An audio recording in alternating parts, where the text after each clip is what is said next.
It is 2024. Did you know that being broke, being broke is a bad state? And I don't know how you finished your 2023, but I know some of you finished it broke. I've had so many people telling me, oh, I don't know what's going to happen in January. I don't have money. I don't have money. I don't have money. And I thought, you know what? I want to intentionally start teaching you on how you can change your financial status, how you can improve your leadership skills, how you can better yourself in as far as 2024 is concerned. So you'll notice that most of the videos that I'm going to be doing in the course of this year are going to be biased towards taking you in a certain direction. Part of the reason I'm having the confidence of doing that is because when I came into this country, having only $500 in my pocket. In fact, I think it was less than $500.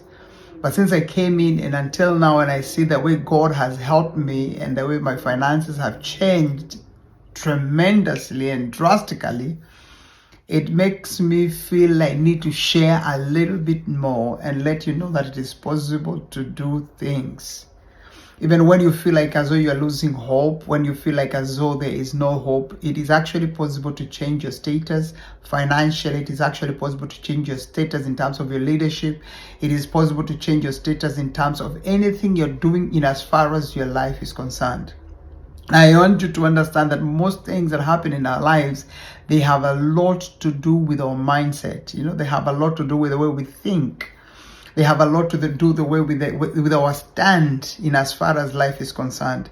But of course, above all, everything has to be done in faith, because if you don't have faith, you will not be able to go anywhere, because God believes in faith himself. What I mean by that is that God will look at somebody who has faith and God will act and do something because you have faith. The Bible says that it is impossible to please God without what? Without faith. And therefore today, as I talk to you, I want to talk to you and I want us to start 2024 by dealing with two things, or talking about two things. Number one, I want us to talk about your poverty and your financial difficulties, and then shift it into the issues of prosperity and abundance. Now, I want you to understand, in my videos, what I'm doing here is basically teaching you principles that if you apply in your life, they are going to change you and change you completely. It's important for you to understand I've been a pastor for many, many years, but then I left pastoring and I went into business. I'm still a pastor on the side, but I ventured fully into business, and I started seeing how God can actually use me in the business world to be a blessing to the people and even to lift them more. And I'm not saying there's anything wrong in me having been a pastor. It was very okay and I enjoyed it and I thank God for it. And even today, I still pastor here and there. But I don't have a local assembly where I say that this is my congregation. I used to, but now I don't. I minister in different places and I just bless the people. But most of the time, whenever I talk to people, one of the things that I want to do is to help them realize that this Bible that they carry, this Bible they preach about, is the book God gave to us as a manual to enable us to better our lives and better ourselves. All right. So as we talk about breaking the barrier of financial difficulties or poverty, I want you to know that this is going to help you. It is possible for you to move from the financial status you are in right now and start handling money that you have never ever dreamt of or imagined.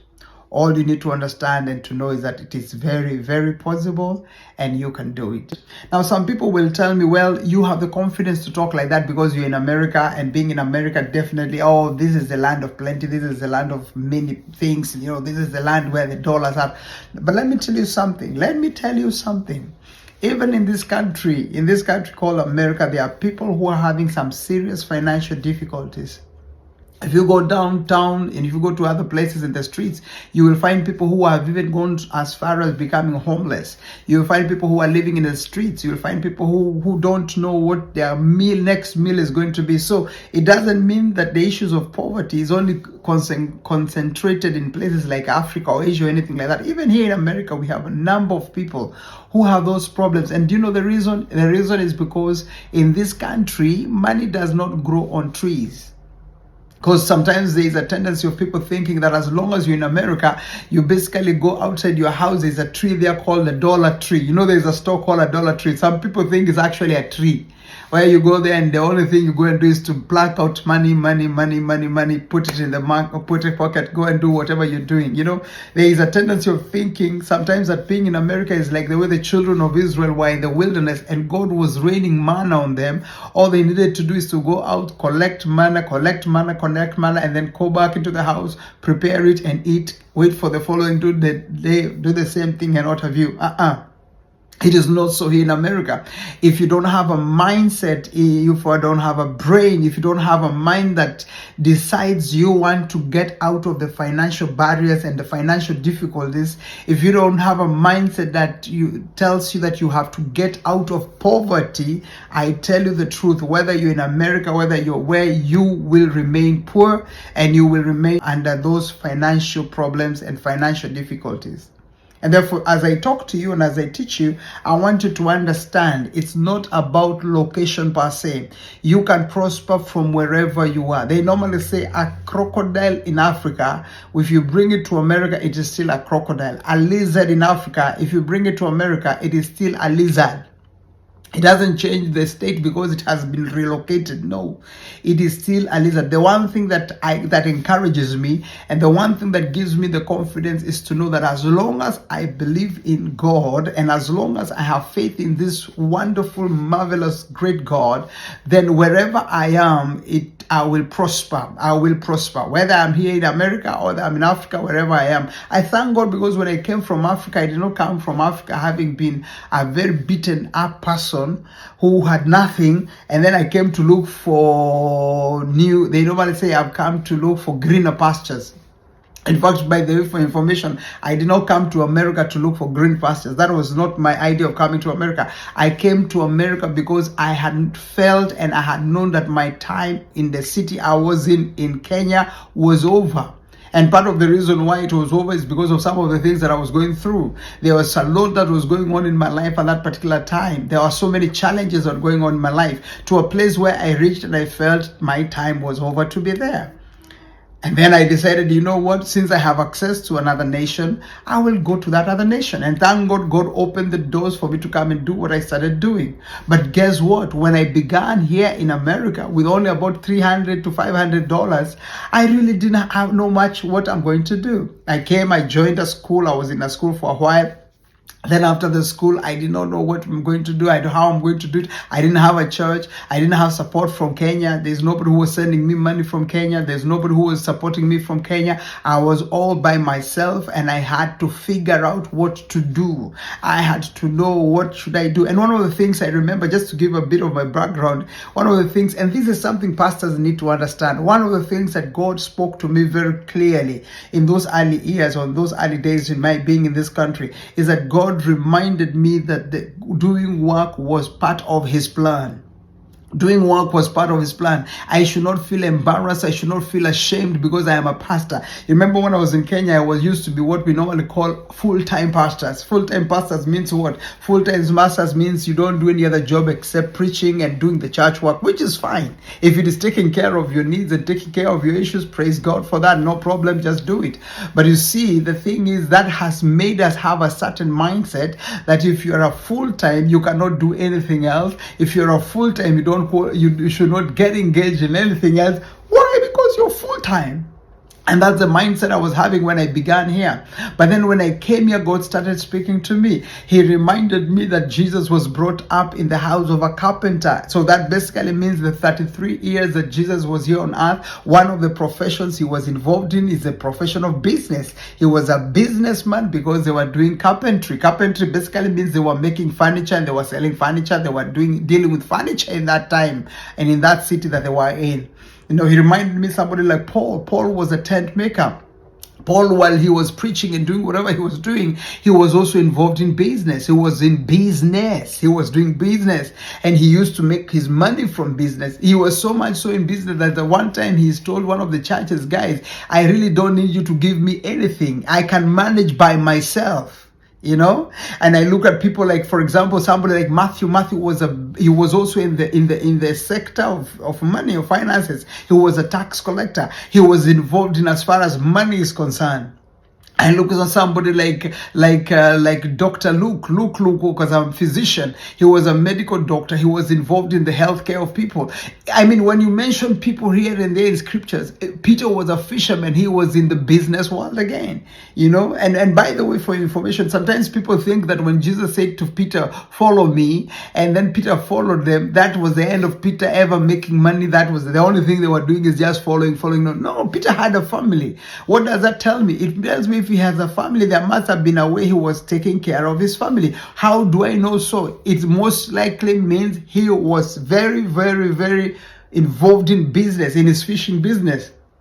There was money that was coming to him that was taking care of his family. There was money that was coming to him that was taking care of other needs. Yes, they were following Jesus, but they were also generating finances and money. Now, you need to understand this very clearly, that there is nothing wrong in you getting involved in work. Why? Because if you know that, then you're going to be able to break the financial barrier that you're having. Now, some of you will tell me, but listen to me, my man of God, or listen to me, whatever you're calling me, my friend, or whatever you're calling me. Someone will tell me, oh, but where I am, there are no jobs. Oh, where I am, there is no jobs. There are no jobs. Oh, me, I'm in Africa, I'm in Kenya. There are no jobs. There are no jobs. The government has not made it possible for us to have jobs. But listen to me, the problem is that we have looked at it the wrong way. We have looked at it the wrong way, because while there are no jobs for you to be employed, you have the capacity to create your own jobs. All you need to understand is that inside you, there is something God has already placed inside you. Every individual, there is something in you that if you make use of it, if you allow it to rise in you and make use of it, then you will find yourself generating money and doing things that are going to bring money your way. There are many opportunities that are out there. The only thing is that many of us are not willing to think. So, what is a barrier? A barrier is anything that slows you down or stops your progress of movement. All right? I think we mentioned that a bit earlier. And what is poverty then? Now, you need to understand from the definition of poverty, or from the dictionary definition, poverty is simply a state of being poor.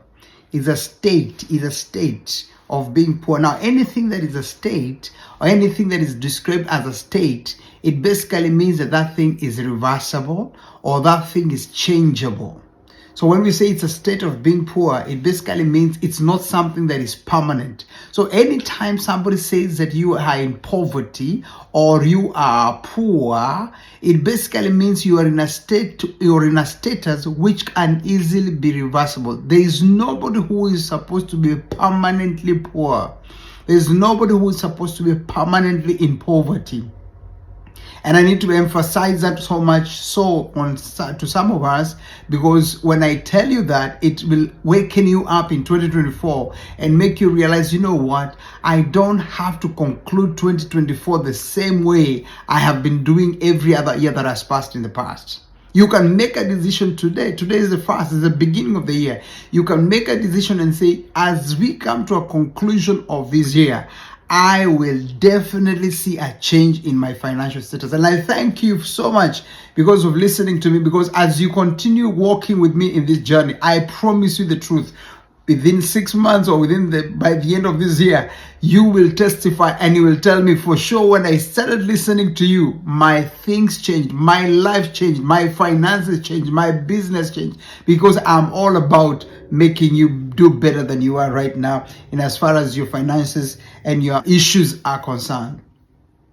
You have to come out of that status. You have to come out of financial difficulties. You know, this idea of you having so much pain when you're trying to, and torture when you're trying to do things, you know, the pain that you have because of the scarcity of funds and the lack of funds, the pain and the torture you have because of being unable to do even the very basic needs in as far as life is concerned. You know, your financial obligations that you cannot be you able to meet because of the pressure that you're having. I tell you the truth, it is possible to reverse it, and it is possible to make it turn around. That is really what I am intending to help you do this in the course of this year. And therefore, I pray that you're going to be able to follow me. The Bible says in the book of Luke 1:37 that for with God nothing will be impossible. That's just a way of trying to encourage you and tell you that, you know what, your situation is not impossible. Your condition is not impossible. Your condition has not come to the end. It has not come to a place where we are saying this case cannot be resolved. No. There is no case which is unreversible. And therefore, even your case will be reversed. The only thing I want you to know is that as we talk, I'll be helping you to start changing your mindset. Start thinking differently, because some of you are so much tied to this idea that, oh, I'm looking for a job, oh, I'm looking for employment, and we think that by getting a job, that is where your answer is. Listen to me, a job, getting work somewhere, as much as it will help you survive, or it will help you maybe make a few things happen or change a few things in your life or make some ends meet, as much as the job will do that, but the job is not your answer to prosperity. Your job is not your answer to abundance. Job is not your answer to wealth and riches. No. There has to be something different that will have to be developed in you, which will start making you think differently from that mindset of employment and having a job, and start thinking in terms of what can I do with my own hands? What can I develop? What can I do to bring income to myself without having to rely on somebody who has employed me? How can I employ myself and make money for myself? You know, many people, when they look at me working here in this country, in America, they don't believe that I'm not employed by anybody. Somebody the other day was telling me, man, you amaze me. You came to America and you refused to do jobs. And I said, yes, because everybody's thought of, we all think that when somebody comes from Africa and comes to America, oh, you have to come here, you have to do certain jobs, oh, in certain fields, you have to come and become this, you become this. I don't want to mention those jobs because I don't want to look like I'm belittling any kind of a work. But you know, that's the mindset people have. You know, that's the mindset people have. And they kept on thinking that, you know, it's a must when you come here. But I said, no, I'm breaking out of that. It is possible for you to come and do things differently. It's possible for you to come and establish your own businesses. It's possible for you to come and open your own companies and make your own monies beyond what other employers would give you. And that's the track that I am on. The thing that is giving me confidence to speak to you, having been a pastor and now I'm doing business, the thing that gives me confidence is because I have seen results of what I am talking about. I have seen results of what I am talking about. I want us to look on how do we approach these difficulties? How do you approach this barrier that has slowed you down? How do we deal with this thing that is causing you to have sleepless nights? These things that has made you wonder, how am I going to survive in January? How is 2024 going to be for me? Some of us have entered this year with a lot of sorrow instead of rejoicing. It is true we are telling each other Happy New Year, Happy New Year. But the truth of the matter is there are some who are in a lot of pain right now, even as they are listening to me. Why? Because when you look at tomorrow, there seems to be no hope. When you look at the days that are just about to come, some of you are in countries where you pay school fees for your children. You don't even have the school fees, and kids are supposed to be going back to school this week. Some of the kids are going back next week. You don't know how they are going to go back to school. Some of you are in rental houses. You don't know how to pay. Some of you used your money over the Christmas holidays. You have spent so much, you're almost with nothing. I have a friend of mine who was telling me that another relative of theirs was telling them, you know what, we had such a beautiful time in Christmas, but we finished all our money. We don't know what we are going to do. The truth of the matter is there is a lot of pain, but I want us to go systematically, and I want us to look at how do we deal with this barrier, how do we deal with this torture, how do we deal with this pain that comes as a result of lack of money. that comes as a result of shortage of money, that comes as a result of financial difficulties. How do we deal with it? And how do we eventually come out of it? Because everybody has the ability to become anything you want to become. So how do you approach this barrier? How do you approach this? Number one, the first and foremost thing is that you must know what God thinks and says about you having money and wealth. You must know what God thinks about you having money and wealth. That's where it begins. Because the moment you start understanding that God's desire for you is for you to prosper. And listen to me. As you listen to me, one of the things you will discover about me, I will not bring you this gospel of telling me, send me $1,000, send me 100,000, so that now God can be activated. That kind of talk I don't have. I don't have that kind of a talk. And I'm not saying that giving is bad. Giving is very appropriate. And there's a place for giving. But that is not where I am. Because many times people think that the only time you can involve God in issues to do with finances, about wealth, about prosperity, and about abundance is only when you're talking about give, bring, so that God can. In fact, you'll be surprised. You don't need to do those things for God to do things. That's another subject for another day. The truth of the matter is that first and foremost, you need to understand from Genesis, from the beginning, right from the word go, what did God think in as far as our financial status is concerned, as far as abundance is concerned, as far as prosperity is concerned? Because you will notice that the word prosperity is mentioned again and again and again in the Bible. The word abundance is mentioned again and again and again in the Bible. In fact, right from the first day when God is talking to man in Genesis chapter number 1, what is he saying? He is commanding them and he's saying, listen to me. In fact, the Bible begins by saying, if you look at Genesis in chapter number 1, it says that, and God blessed them. And after he blessed them, the next thing he did is that he commanded them to be fruitful, to multiply, to have dominion, and to subdue the earth.